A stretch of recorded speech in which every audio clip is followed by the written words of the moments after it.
Doctor Baba Saheb Ambedkar open university.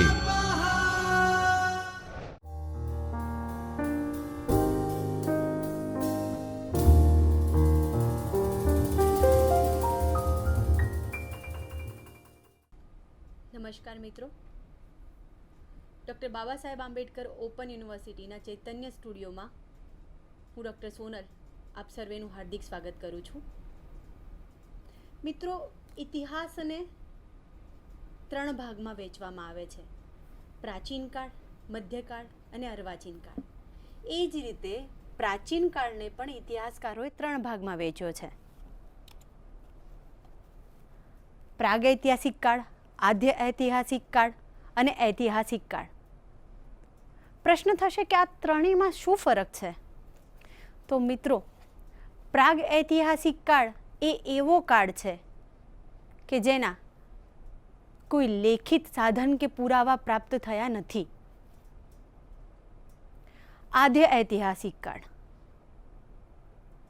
આદ્ય ઐતિહાસિક કાળ એ એવો સમયગાળો છે કે જેના લેખિત સાધનો કે પુરાવા પ્રાપ્ત થયા છે, પરંતુ તેની જે ગૂઢ લિપિ છે, તેની જે લિપિ છે એ હજી સુધી ઉકેલી શકાઈ નથી.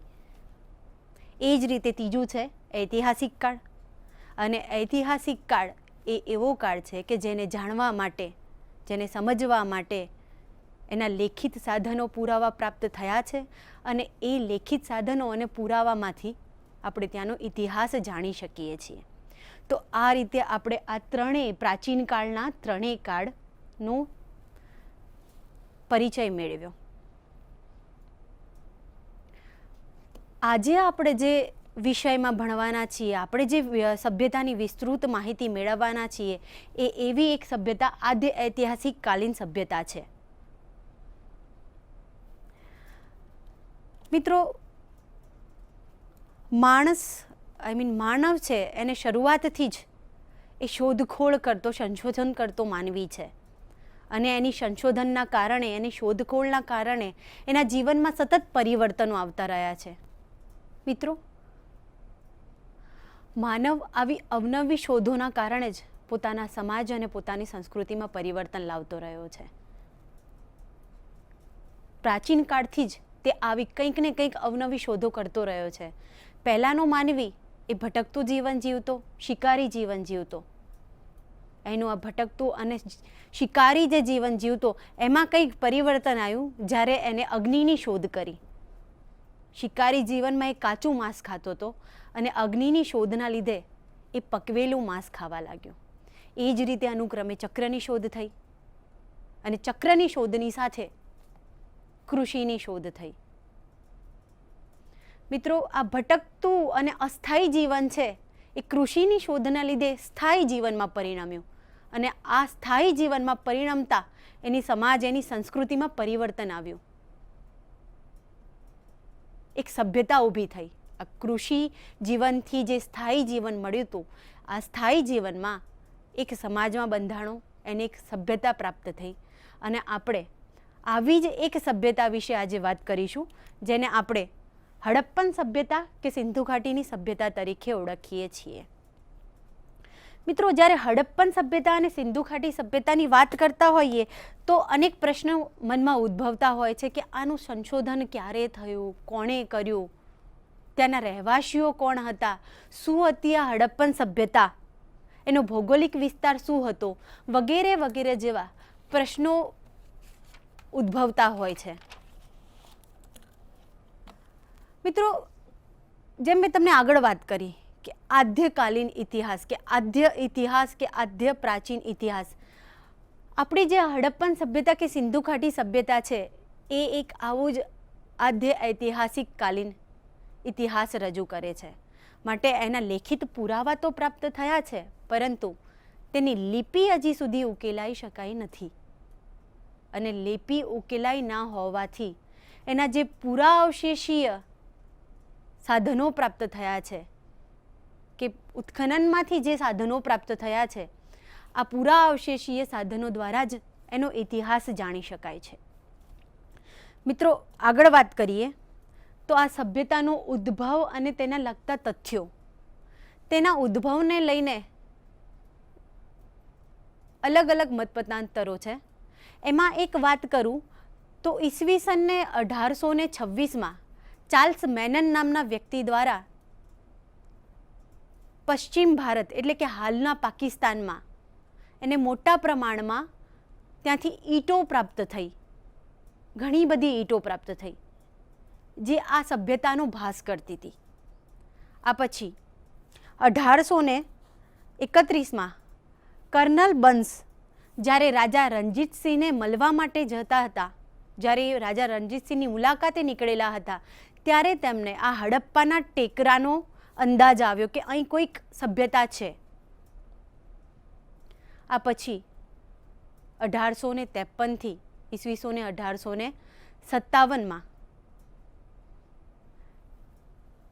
એલેક્ઝાન્ડર ક્રિંગધમે આ હડપ્પન સભ્યતાનું કે હડપ્પન ટેકરાનું નિરીક્ષણ કર્યું. 1856માં જ્યારે લાહોર અને કરાચી વચ્ચે રેલમાર્ગનું કામ ચાલતું હતું ત્યારે આ હડપ્પન સભ્યતાનું ખોદકામ કરવામાં આવ્યું અને ત્યાં એલેક્ઝાન્ડર ક્રિંગધમને થોડીક મોહરો પ્રાપ્ત થઈ અને આ મોહરોમાં વૃષભની આકૃતિ હતી, એની સાથે કેટલાક અક્ષરો અંકિત હતા. અને ત્યારે અહીં કોઈક સભ્યતાનું અસ્તિત્વ હતું, અહીં કોઈક એવી પ્રાચીન સભ્યતા હતી એનો એક ભાસ થયો. આના પછી મિત્રો બહુ મોટા પ્રમાણમાં કે બહુ મોડા પ્રમાણમાં કંઈ આનું સંશોધન થવામાં ના આવ્યું, પરંતુ એક સમયગાળા પછી ઈસવીસન 1921માં બ્રિટિશ અધિકારી જ્હોન માર્શલ દ્વારા અહીં ખોદકામ કરવામાં આવ્યું અને સર જ્હોન માર્શલે ત્યાં ખોદકામ કરતા હડપ્પીય સભ્યતા જે એક ભાસ હતો, જેના અસ્તિત્વનો અહેસાસ હતો, એ અહેસાસ મટીને અહીં એક હડપ્પન સભ્યતા, અહીં એક પ્રાચીન સભ્યતાનું અસ્તિત્વ હતું એ બહાર આવ્યું. સર જ્હોન માર્શલના અધ્યક્ષતામાં આ ખોદકામ થયું. એમાં આપણા ભારતીય પુરાતત્વવિદ દયારામ સહાનીએ પૂર્ણ સહયોગથી આ ખોદકામ કરવામાં આવ્યું અને આપણી આ પ્રાચીન હડપ્પીય કે સિંધુ ઘાટી સભ્યતાના ઉદ્ભવ કે એના સંશોધન કે એના ખોદકામની એક પૂર્ણ શરૂઆત થઈ. અને આ શરૂઆત પછી અવારનવાર સમયાંતરે આ કામ ચાલુ જ રહ્યું. મિત્રો પ્રશ્ન એ થાય કે નામ કેમ એવું, નામ કેમ હડપ્પન સભ્યતા કે સિંધુ ઘાટી સભ્યતા આપવામાં આવ્યું? તો મિત્રો આ જે સભ્યતા છે એ સંપૂર્ણ સભ્યતા એ સિંધુ નદી છે અને સિંધુ નદીની જે બીજી સહાયક નદીઓ છે એની આજુબાજુ એનો વિસ્તાર પામેલો છે અને એને કારણે એને સિંધુ ઘાટી સભ્યતા તરીકે આપણે ઓળખીએ છીએ. પરંતુ અમુક ઇતિહાસકારો તેને હડપ્પન સભ્યતા તરીકે ઓળખે છે. એમાં એવું છે કે પુરાતત્વ વિદ્યામાં જે સંસ્કૃતિ સૌપ્રથમ જ્યાંથી અસ્તિત્વમાં આવી અને જ્યાં અસ્તિત્વમાં સૌપ્રથમ આવી તેના આ પ્રાચીન નામથી જ આ સંસ્કૃતિને ઓળખવામાં આવે છે. માટે પુરાતત્વવિદો એને હડપ્પન સભ્યતા તરીકે ઓળખે છે. મિત્રો આગળ વાત કરીએ તો આ જે હડપ્પન સંસ્કૃતિ છે એનો સમય શું છે, એનો કાળક્રમ શું છે, એના વિશે અલગ અલગ પુરાતત્વવિદો કે ઇતિહાસકારોએ અલગ અલગ મત આપ્યા છે. આ અલગ અલગ મતો આપણે અહીં જોઈએ તો પુરાતત્વવિદ સર જ્હોન માર્શલ એના સમયગાળામાં ઈસવીસન પૂર્વે 3250થી ઈસવીસન પૂર્વે 2750નો સમયગાળો એનો બાંધે છે કે આ સમયગાળામાં સંસ્કૃતિ વિકસી, આ સભ્યતા વિકસી. એ જ રીતે અર્નેસ્ટ મેકે ઈસવીસન પૂર્વે 2800થી ઈસવીસન પૂર્વે 2500 આ સભ્યતાના સમયગાળામાં આંકે છે. એ જ રીતે V N. Smith, doctor M. Wheeler ઈસવીસન પૂર્વે 2500થી ઈસવીસન પૂર્વે 1500નો એ સભ્યતાનો સમયગાળો કહે છે. વી.એ. સ્મિથ એને ઈસવીસન પૂર્વે 2500થી ઈસવીસન પૂર્વે 1500નો જ સમયગાળો જે ડૉક્ટર એમ વ્હીલર જે સમયગાળાને અનુસરે છે એ જ સમયગાળાને વી.એ. સ્મિથ અનુસરીને ઈસવીસન પૂર્વે 2500થી ઈસવીસન પૂર્વે 1500ના સમયગાળામાં સભ્યતાનો વિકાસ થયો એમ કહે છે.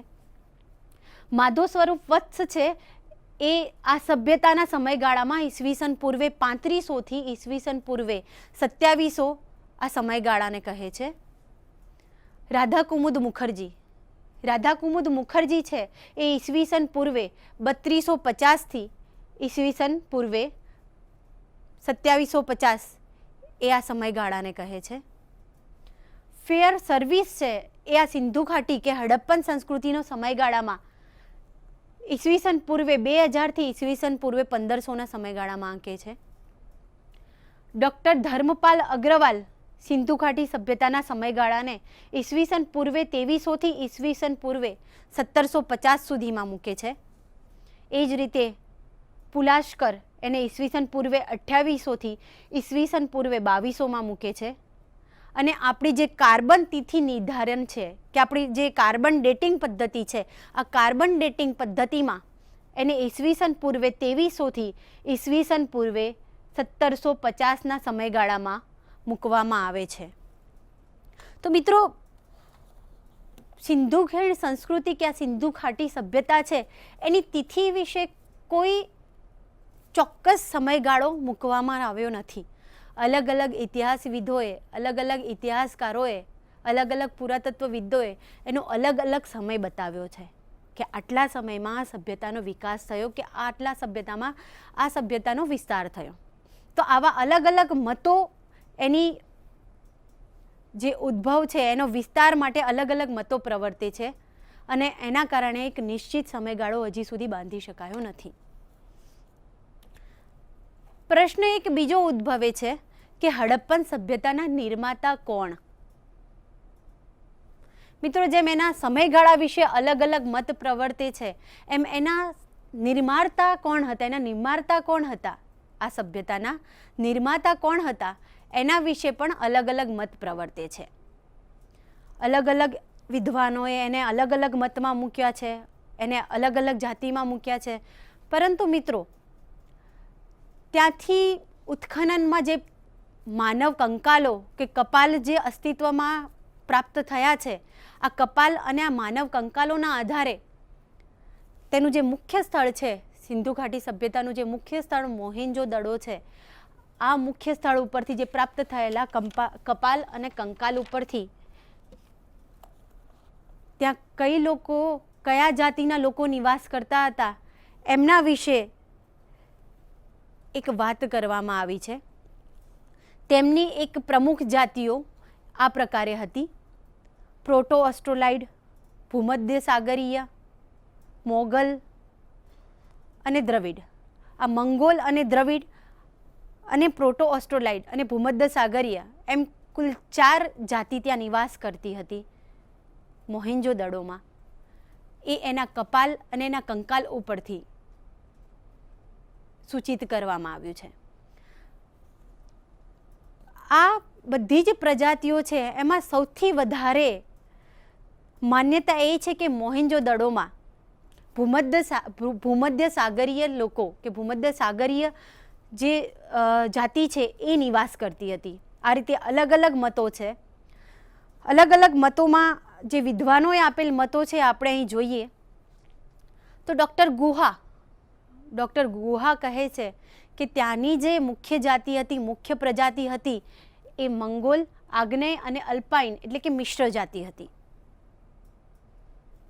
એ જ રીતે ડૉક્ટર લક્ષ્મણ સ્વરૂપ એને આર્ય પ્રજા તરીકે બતાવે છે કે ત્યાંના જે લોકો હતા, ત્યાંની મુખ્ય પ્રજાતિ હતી એ આર્ય હતા. ગાર્ડન ચાઇલ્ડ નામના ઇતિહાસકાર છે એને સુમેરિયન પ્રજામાં મૂકે છે. એ જ રીતે રખાલદાસ બેનર્જી ત્યાંની પ્રજાને દ્રવિડ તરીકે ઓળખે છે કે ત્યાંની મુખ્ય પ્રજાતિ છે એ દ્રવિડ છે. વ્હીલર એને દસ્યુ કે દાસ એ મુખ્ય પ્રજાતિ તરીકે ઓળખે છે કે ત્યાંની મુખ્ય પ્રજાતિ દાસ હતી. આ જ રીતે સર્વાધિક માન્ય તથ્ય છે કે જે સર્વાધિક માન્ય જે તથ્યને માન્ય ગણવામાં આવ્યું છે એ છે કે ત્યાંની મુખ્ય પ્રજાતિ હડપ્પા અને સિંધુ ઘાટી સભ્યતાની મુખ્ય પ્રજાતિ એ દ્રવિડ હતી. તો મિત્રો આપણે આ અલગ અલગ મતો જોયા કે કઈ પ્રજાતિ હતી. હવે આપણે એના વિસ્તારની વાત કરીએ. મિત્રો એના સમયગાળા માટે અલગ અલગ મત હતા, ત્યાંની કઈ પ્રજાતિ માટે અલગ અલગ મત હતા, પરંતુ વિસ્તાર એક એવી બાબત છે કે જેમાં આપણે ઘણી બધી રીતે ચોક્કસ છીએ. સિંધુ ઘાટી સભ્યતા અને હડપ્પન સભ્યતા છે એનો વિસ્તાર ક્યાં ક્યાં થયેલો હતો, કેટલી કેટલી જગ્યામાં આ સભ્યતા પથરાયેલ હતી, એના વિશે આપણે વાત કરીએ તો પાકિસ્તાન, ગુજરાત, અફઘાનિસ્તાન, પંજાબ, હરિયાણા, મહારાષ્ટ્ર આવા અલગ અલગ જગ્યાઓ પર આ સભ્યતા પથરાયેલી હતી અને એનો વિસ્તાર થયેલો હતો. એમાં વિસ્તૃત રીતે જોઈએ તો રાજસ્થાન છે, આ રાજસ્થાનમાં કાલીબંગા, હનુમાનગઢી, મિથલ. એ જ રીતે પાકિસ્તાન, તો પાકિસ્તાનમાં મોહેન્જો-દડો, ચન્હુ-દડો, હડપ્પા. પંજાબ, પંજાબમાં રોપડ, કોટલા, નિહાગ ખાન, સરાયખેલ. ગુજરાત, ગુજરાતમાં લોથલ, ધોળાવીરા, સુરકોટડા, રંગપુર, રોજડી, દેશલપુર, પ્રભાસ પાટણ.